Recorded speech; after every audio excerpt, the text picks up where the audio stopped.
Okay mga par, so kung mapansin nyo po is nandito po tayo ngayon sa Grow a Garden 2 and nandito po tayo ngayon sa public kasi nga meron po tayong susubukan which is ito po yon. Ayan. So nakabili kasi ako ng sniper. Ayan kung makita nyo. So ang gagawin natin dyan mga par is gagamitin natin to sa gabi. Okay?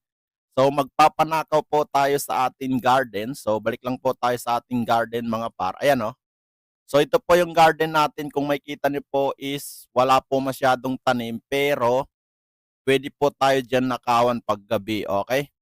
So meron po tayo ditong followers na nakakilala sa atin. So di ko lang napansin kanina kasi nga is nag-i-intro po tayo. Okay?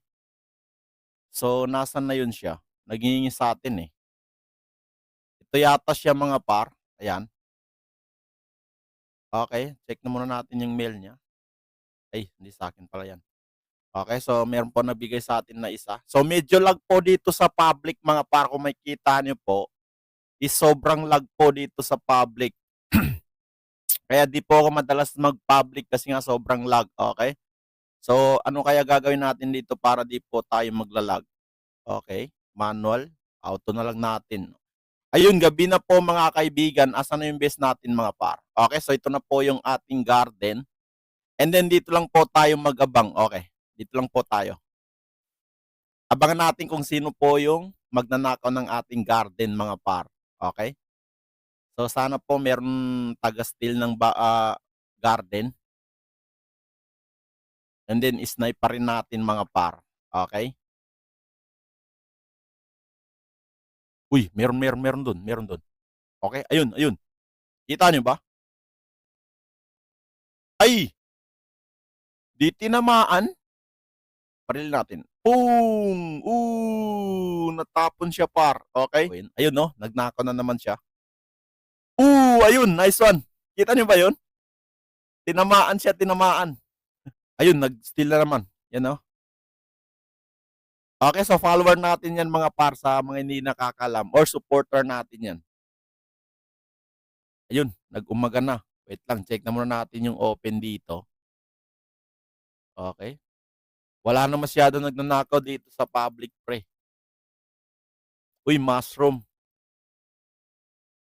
Okay, so check na muna natin kung ano yung mga update dito or ano yung mga nadagdag dito. Wait lang, di pala natin nakita dun sa seeds. Meron ako nakita dun bago eh. Alam niyo mga par, matagal na po ako din nakapaglaro nito. Siguro nasa 3 days na yata. Okay, so may bago dito na fruit. Ang pangalan niya is, ayan o, Fire Firm. Okay? And meron na rin ditong Rocket Pop. Okay? Di ko alam para saan to. And check na muna natin dito sa news. Yun o. Ito po yung mga bagong mga pre, ayan o, 1 day ago. So, meron ditong Rocket Pop, Fire Firm, Bald Eagle. Uy! May Bald Eagle dito par.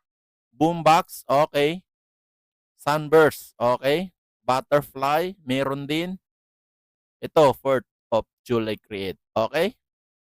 And ito naman, Audition. Okay? So, yan po yung mga bago. And yun nga, di ko rin naabangan yan or di ko pa nakitang nag-spawn yung Bald Eagle dito eh. So, di na kasi ako masyado naglalaro dito kasi kita niyo naman po yung pera natin dyan. Sobrang napag-iwanan na po yung pera natin. Ayan o.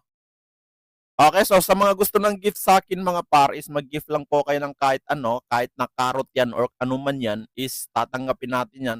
And siyempre meron po tayong reply dyan, okay? So mamimigay rin po tayo ng mga pets at saka acids. So pinaka-priority natin pinapamigay is yung bamboo mga pre. Kasi yung bamboo is isa talaga yan sa pinaka-mataas na value ng fruit dito sa Grow a Garden 2. So yun lang mga par, salamat po sa panonood ng ating video. And wag niyo na rin po kalimutan i-like to kasi nga namimigay pala tayo ng fruit sa Blocks Fruit sa lahat po ng magla-like and share, tapos mag-comment lang po kayo ng username. Okay? Sa mga baguhan po, namimigay rin po tayo ng Buddha. Okay? Sa mga baguhan players sa Blocks Fruit. And sa mga max naman po is binibigyan natin ng Portal at saka Lightning. Kung gusto niyo ng pang-combo na fruit, comment lang po kayo dyan. Okay? So yun lang, maraming salamat.